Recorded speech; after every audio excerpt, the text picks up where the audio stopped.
그는 육체에 계실 때에 자기를 죽음에서 능히 구원하신 이에게 심한 통곡과 눈물로 간구와 소원을 올렸고 그의 경건하심으로 말미암아 들으심을 얻었느니라. 아멘. 어제 토요일이죠. 36년 만에 저희 집사람하고 단둘이 영화를 보았습니다. 갑자기 그래요. 목사님, 금요일 날 예배 끝나고 내일 영화 나 볼 건데 같이 보실래요? 제가 영화 같이 보러 가자 그래도 안 보는 사람인데 무슨 바람이 불었는지 영화를 토요일 날 보자 그래요. 그래서 너무 좋아가지고 당연히 봐야지요. 또 아내가 보자 그러는데 그래서 36년 전 약혼식 하는 날 영화를 같이 보고 36년 만에 처음으로 둘이서 영화관에 가서 영화를 보았어요. 영화 제목도 모르고 따라갔습니다. 그리고 영화관 이제 들어가면서 물어봤어요. 여보, 영화 제목이 뭡니까? 물어봤더니 건국전쟁이라는 영화라는 거예요. 건국전쟁? 무슨 영화인가? 뭐 다큐 같은 영화라는 거예요. 그리고서 뭐 별로겠지 하고 가서 봤는데 눈에서 눈물이 막 나오고 보기를 정말 잘했다. 대한민국 국민이라고 한다면 꼭 한 번은 봐야 할 영화라는 생각이 들었습니다. 특히 잘못된 역사를 배우고 애국심이 부족한 사람들과 젊은 층들이 이 영화를 보고 올바른 역사관과 국가에 대한 애국심이 생겼으면 좋겠다 하는 마음이 들었어요. 우리 교인들이 이 영화를 보고 여러분들이 그 영화에 나 봤습니다라고 하는 인증샷을 저에게 보내주시면 제가 이 영화비를 교회에서 다 여러분에게 부담해 드리도록 그렇게 하겠습니다. 꼭 보십시오. 우리 젊은 청년들은 꼭 봤으면 좋겠습니다. 저는 오늘 여러분들에게 왜 기도를 해야 하는지, 기도를 할 때 어떤 마음과 자세로 해야 되는지, 기도하면 또 어떤 일들이 일어나게 되는지에 대해서 말씀을 드리려고 합니다. 사실 제 설교 보면 기도에 대한 설교가 이렇게 보면은 굉장히 많이 있어요. 제목은 예수님이 죽음 앞에서 드린 기도입니다. 예수님이 어디서 어떤 상황에서 기도했어요? 죽음을 앞두고,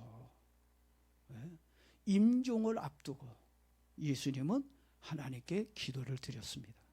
성경은 성령의 감동으로 기록된 하나님의 말씀입니다. 그렇지만 하나님은 자신의 손으로 성경을 직접 쓰신 것이 아니라 누구의 손을 빌렸어요? 사람의 손을 빌려 성경을 쓰셨습니다. 그래서 성경을 보게 되면 누가 썼는지 저자의 이름이 나옵니다. 마태복음, 누가복음, 베드로, 전서, 후서, 요한계시록 이렇게 저자의 이름을 밝혀두고 있는 것을 봅니다. 그런데 히브리서는 누가 썼는지 몰라요. 다만 학자들이 사도 바울이 쓰지 않았을까 이렇게 추측하는 사람들이 많이 있을 뿐입니다. 저는 누가 썼는지가 중요하지 않아요. 누가 썼는지도 물론 중요하겠지만 더욱 중요한 건 히브리서를 읽을 때마다 히브리서를 쓴 사람의 깊은 신앙심과 영성의 큰 도전과 은혜를 받게 됩니다.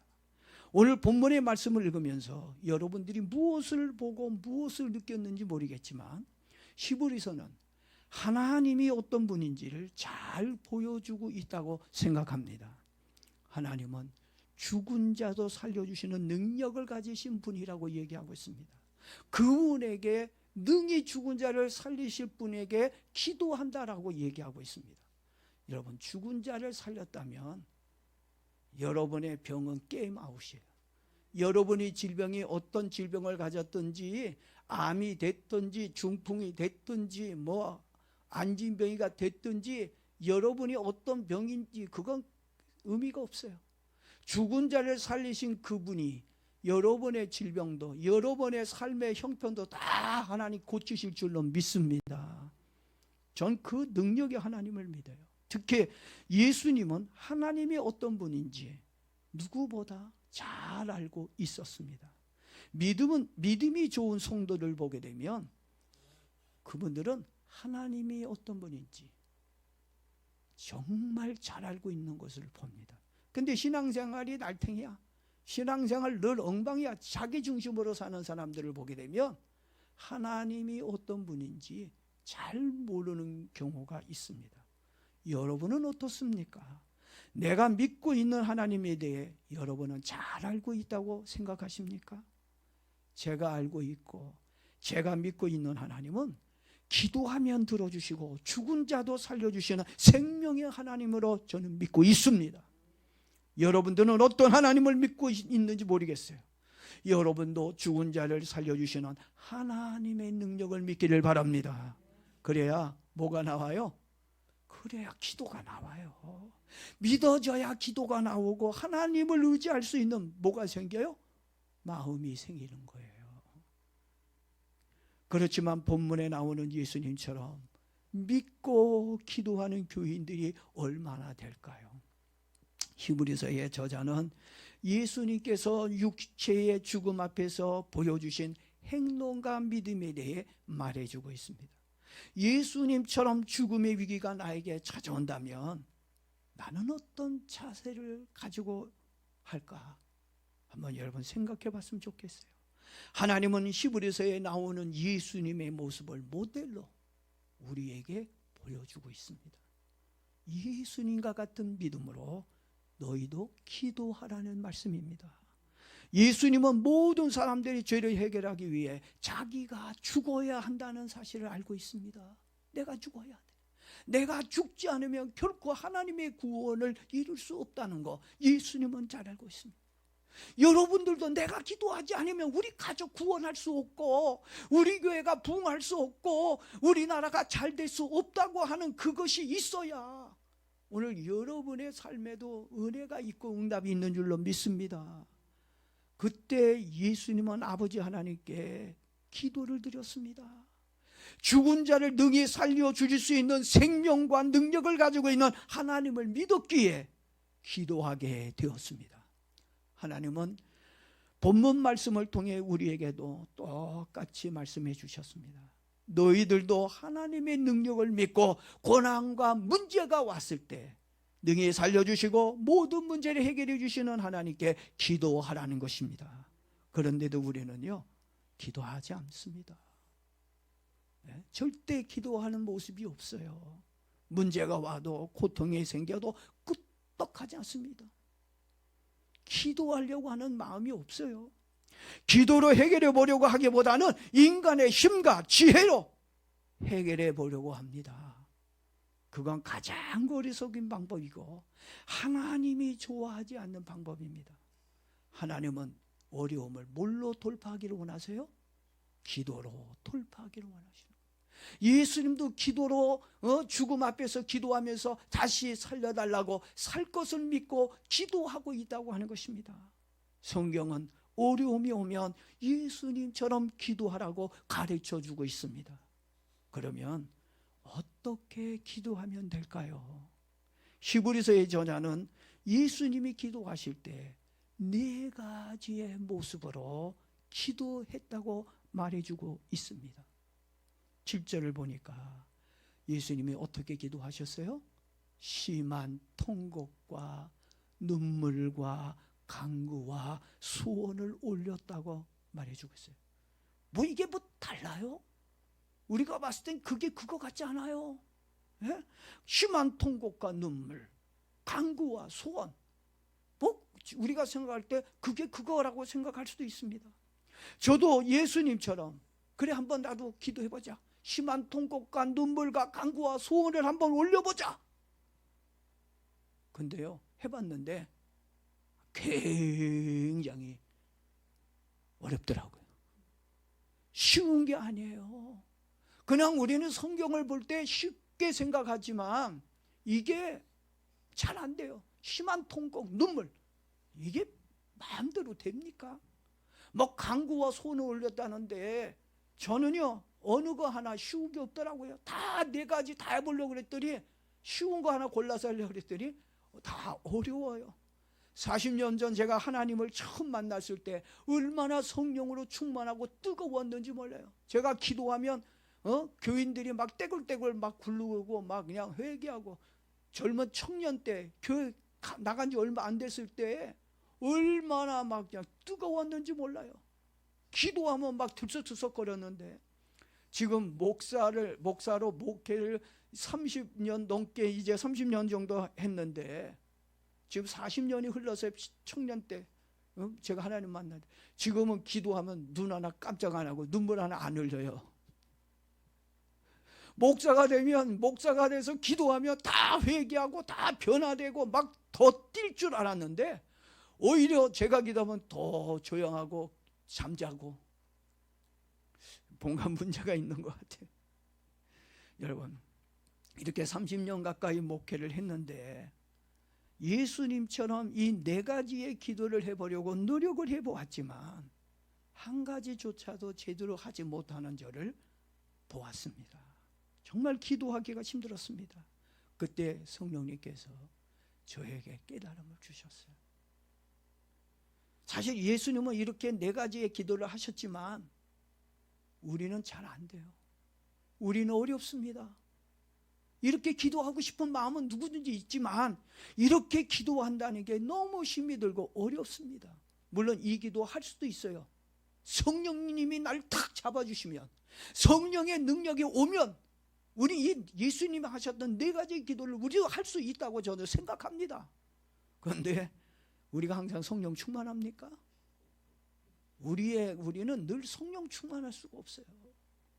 이 세상을 살다 보면 우리의 믿음이 좋을 때도 있지만 나빠질 때도 있고, 성령 충만할 때 있지만 성령님 어디 계신가 차지할 때도 있습니다. 예? 자, 그래서 제가 하나님께 참 고민하면서 기도했어요. 이 네 가지 기도를 하고 싶은데 이걸 이렇게 네 가지 기도를 해야, 성경에 보니까 들으셨다 그러잖아요.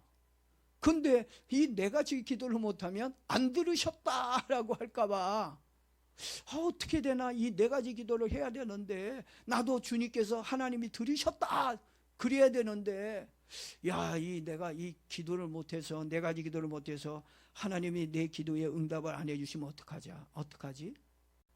근데요, 하나님이 저에게 깨닫게 하셨어요. 야, 이상호야, 네 가지 기도 다 잘할 필요 없어. 네 가지 중에 너 하나만 잘해도 응답이 있어. 하나만이라도 기도 잘해. 네 가지 잘하려고 하지 말고 한 가지만 잘해도 하나님은 들으신다 기도하는데 그 마음에 은혜를 주시는 거예요. 얼마나 위로가 됐는지 몰라요. 이제 우리는 이제 네 가지만 하려고 애쓰지 말고 그 중에 할 수 있는 거, 성령님이 그때그때 은혜 주실 때마다 이제 여러분이 한 가지만 가지고도 기도하며 은혜를 입기를 바랍니다. 우리에게 이렇게 예수님을 통해 샘플로 보여주셨어요. 여러분도 기도의 은혜를 입기를 원합니까? 정말 주님이 여러분의 기도에 들으심이 있기를 원합니까? 그렇다면 어떤 기도를 드려야 되는가? 자, 보니까 무슨 기도가 있어야 돼요? 처음에 심한 통곡이 있어야 된다고 얘기하고 있습니다. 심한 통곡이라는 말은 강한 외침이나 절규를 의미하고 있는 겁니다. 여러분, 절규 언제 나옵니까? 모든 것이 내 힘으로 되지 않고 사방이 막혀버리고 내 자신이 한없이 초라하게 느껴지고 무능하다는 생각이 들어 나의 자아가 완전히 무너져 내릴 때, 그때 강한 외침과 절규가 나오는 것입니다. 제가 40년 전에 전도사로 일을 할 때 제가 집이 없어서 삼각산에서 기도하며 살 때가 있었습니다. 영하 16도가 넘는 눈보라가 치는 주일 밤이었습니다.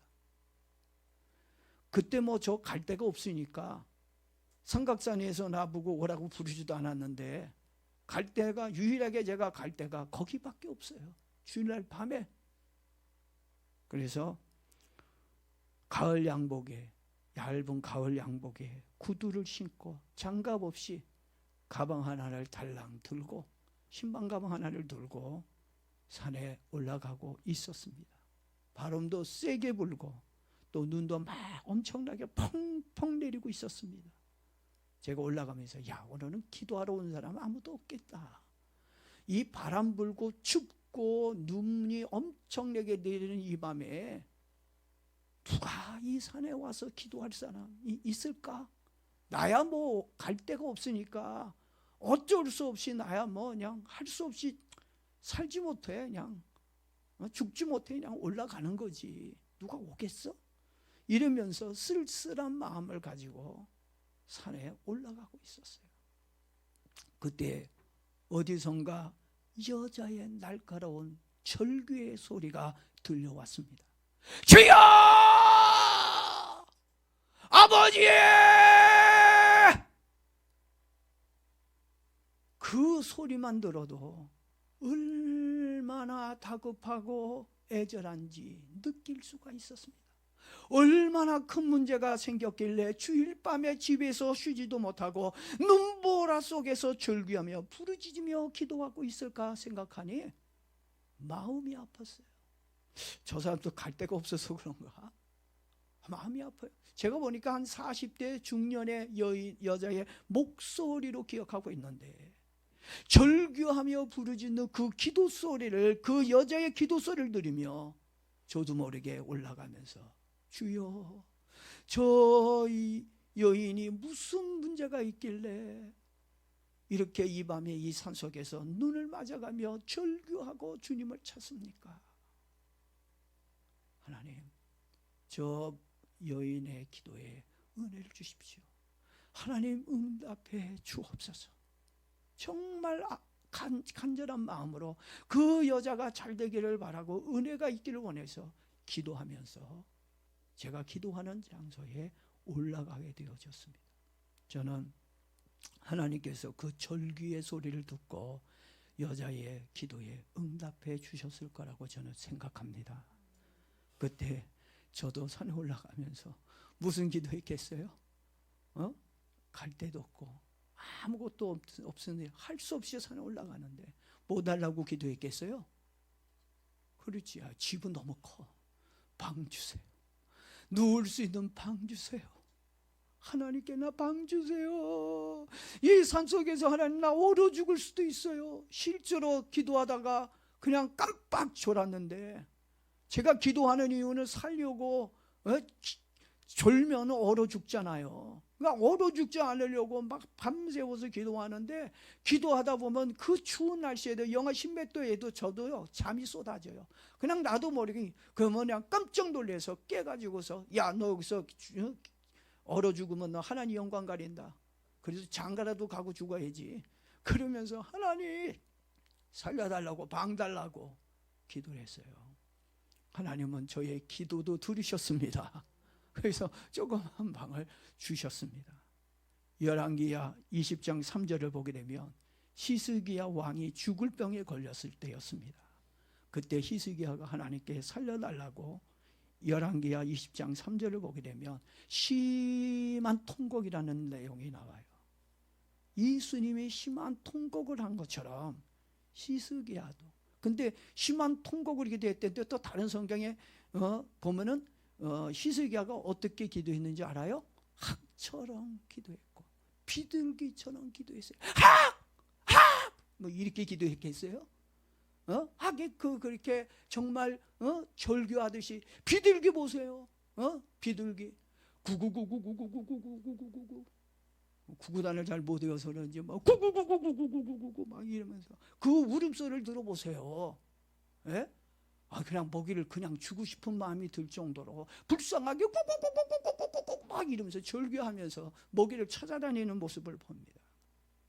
하나님은 히스기야에게 심히 통곡하며 기도했던 히스기야의 생명을 몇 년 연장시켜줬지요?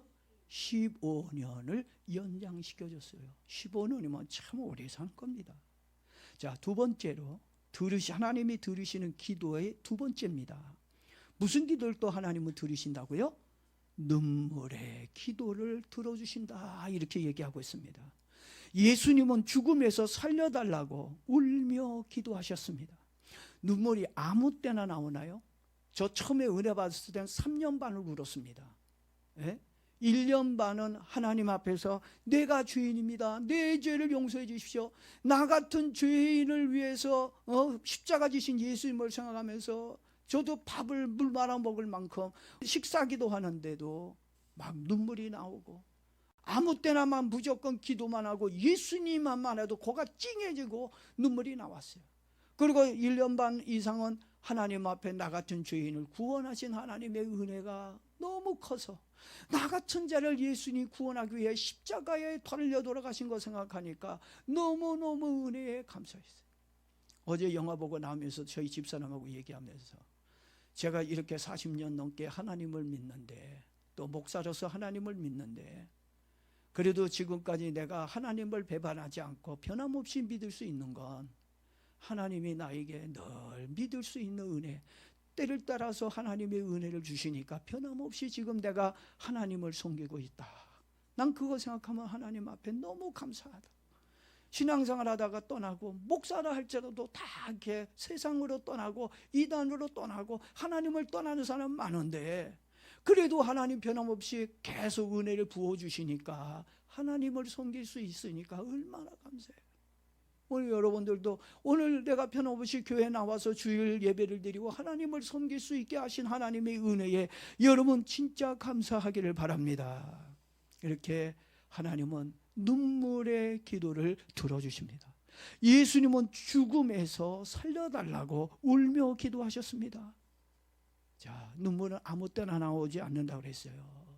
예?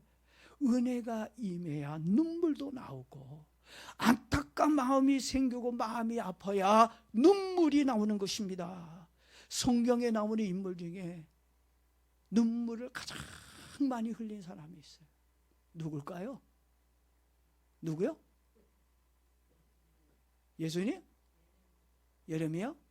저는 솔직히 예레미야보다 다윗이 시편에 보면 침상을 띄울 만큼 그가 눈물에 병이 나 눈이 탈 만큼 하나님 앞에 눈물을 많이 흘리며 기도했던 사람이 다윗이라고 저는 생각을 합니다. 시편 102편 9절의 말씀 보니까 나는 죄를 양식같이 먹으며 나는 눈물 섞인 물을 마셨나이다. 눈물 섞인 물을 마셔보셨나요?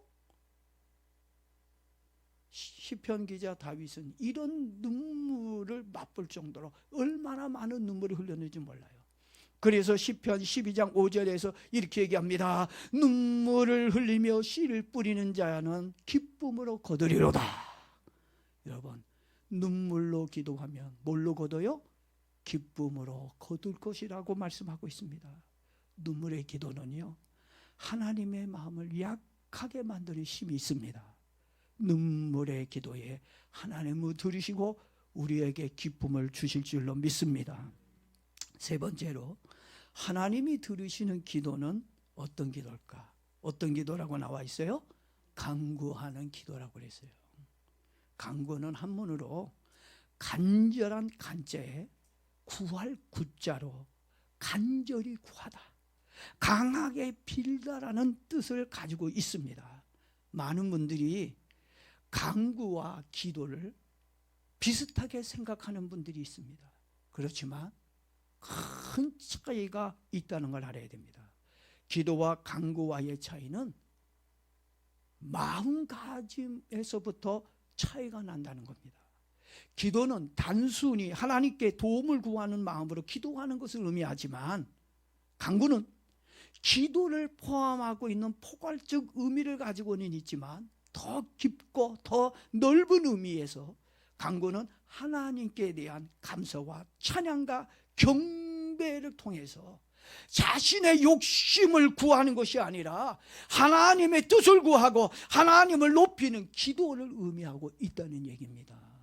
기도는 나의 삶을 축복해 주세요 라는 구하는 기도지만 간구는 하나님의 뜻을 이루기 위한, 내 욕심을 버리고 하나님의 거룩한 뜻이 이루기 위한 경배와 찬양이라는 얘기입니다. 이렇게 예수님은 죽음 앞에서 하나님께 간절하게 자신을 통해 하나님 뜻이 이루어지고 하나님의 영광에 나타나기 위해 예수님은 기도했다는 얘기입니다.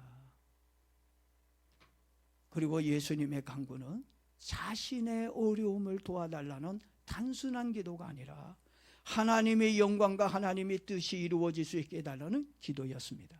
내 뜻대로 마시고 아버지의 뜻대로 되기를 원하고 기도했던 예수님의 기도가 간절한 기도였다는 것을 알 수가 있습니다.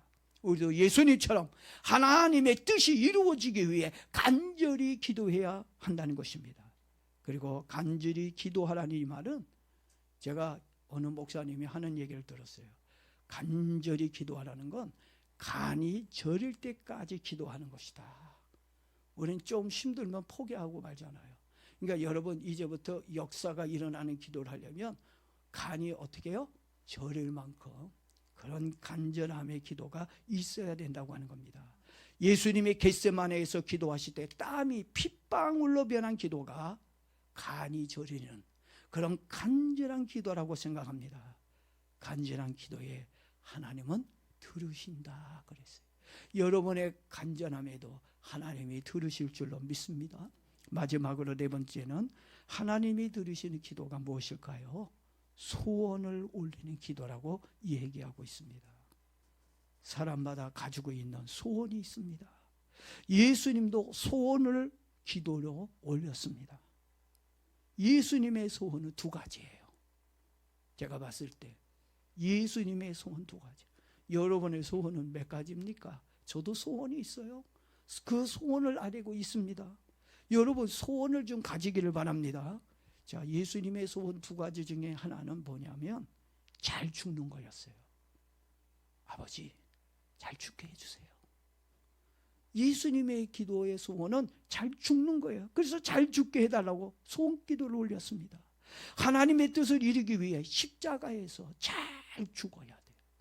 예수님은 돌에 맞아 죽거나 교통사고로 죽거나 질병으로 죽는 것이 아니라 예수님은 어디서 죽어야 돼요? 십자가에서 우리들의 모든 죄를 짊어지고 예수님은 십자가에서 죽어야지 매 맞고 죽어도 안 돼요. 굶어 죽어도 안 되는 거예요. 예수님은. 그래서 하나님께 잘 죽게 해달라고 소원을 올렸던 것입니다. 그래야 하나님의 구원이 이루어지기 때문입니다.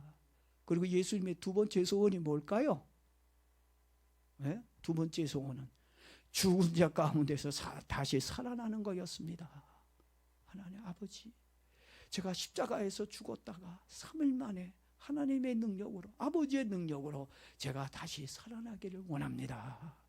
살아나는 게 예수님의 두 번째 소원이었습니다. 예수님의 구원은 죽기만 해서는 이루어질 수가 없습니다. 반드시 죽었다가 하나님의 능력으로 다시 살아나야 합니다. 예수님의 소원대로 잘 죽었다가 3일 만에 살아나셔서 우리의 구원을 완성해 주셨습니다. 성경을 보면 하나님께서 사람의 소원을 많이 들어주셨습니다. 이제 희망을 좀 가지세요. 아, 내 소원도 주님이 이루어 주실 거구나. 예? 창세기 30장에 하나님은 내 소원도 들어주시고 그리고 라헬의 소원도 들어주셨다라고 얘기하고 있어요. 그러니 여러분의 소원도 이루어 줄 겁니다. 시편 37편 4절에도 보니까 또 여호와를 기뻐하라. 그가 내 마음의 소원을 내게 이루어 주시리로다. 뭘 이루어 주신다고요? 내 마음의 소원을 기뻐하시면서 이루어 주신다고 그랬어요. 마지못해서 이루어지는 게 아니에요. 기쁨으로 이루어질 수 있도록 하나님 은혜를 주시는 겁니다. 빌립보서 2장 13절 말씀에도 너희 안에서 행하시는 이는 하나님이시니 자기의 기쁘신 뜻을 위하여 너희에게 소원을 두고 행하게 하신다. 이렇게 말씀하셨어요. 나의 마음에 소원이 있다는 건 하나님의 축복입니다. 소원 없이 사는 사람 많잖아요. 그냥 사는 사람 많아요. 나의 소원이 이루어지기 위해 우리는 기도의 수고를 아끼지 말아야 합니다. 왜냐하면 내가 기도할 때 하나님은 일을 하시기 때문입니다. 기도하지 않는 소원은 하나님이 주신 소원이 아닙니다. 하나님이 주신 소원은 기도하게 되어 있습니다. 하나님은 기도하는 소원에만 응답을 주시고 축복해 주시는 분이십니다. 지금까지 하나님이 들으시는 기도에 대해 4가지로 말씀을 드렸습니다. 근데 중요한 게 하나가 더 있어요. 오늘 본문에 예수님께서 이렇게 4가지를 가지고 기도하셨을 때에 성경에 보게 되면 우리 주님께서 분명히 우리의 기도에 은혜를 주시고 응답해 주실 것입니다. 근데 오늘 본문의 말씀을 보면 맨 밑에 보면 아주 중요한 포인트가 있어요. 이걸 잊어버리면 안 됩니다.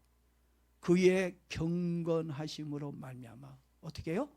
들으심을 얻었다라고 얘기합니다. 무조건 기도만 한다고 역사가 일어나는 것이 아니에요. 기도할 때 우리에게 뭐가 일어나야 됩니까? 경건이 일어나야 된다는 얘기입니다. 경건 없는 기도가 있어요. 그런데 우리의 기도에는 반드시 경건이 일어나게 되어 있습니다. 여러분의 기도 후에 무엇이 있어야 된다고요? 경건입니다. 기도한다고 막 아무렇게나 인생을 사는 사람이 있어요. 그건 경건을 잃어버린 거예요.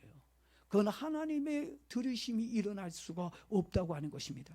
경건이란 일반적인 의미로는 공경하고 깊이 삼가며 조심해야 된다. 이게 일반적인 경건입니다. 그러나 성경에서 말하고 있는 경건은 하나님께 자신을 맡기며 하나님이 기뻐하신 삶을 사는 마음가짐이라고 그랬어요. 정말 하나님을 위해서 살고자 하는 마음, 말씀대로 살고자 하는 그 믿음이 경건이라고 얘기하는 겁니다. 그래서 이 원어를 보게 되면 경건에 대한 단어가 2가지가 나오는데 유세베이아라는 단어가 나와요.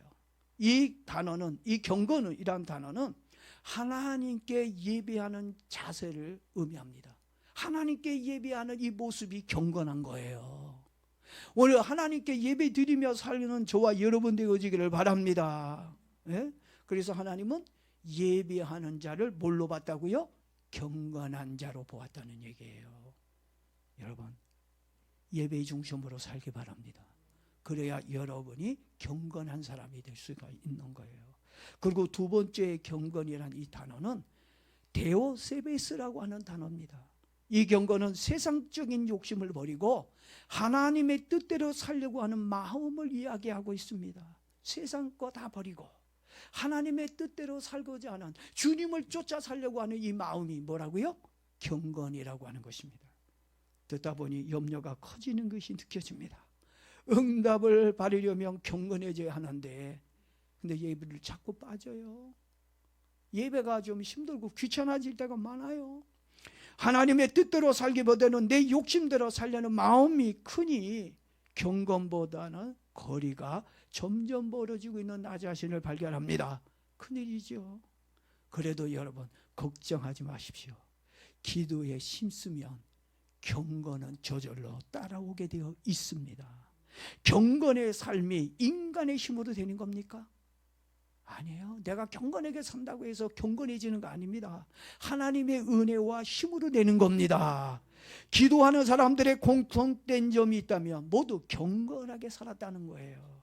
다시 말해 기도로 살면 경건해집니다. 성령이 경건하게 살도록 만들어 준다는 얘기입니다.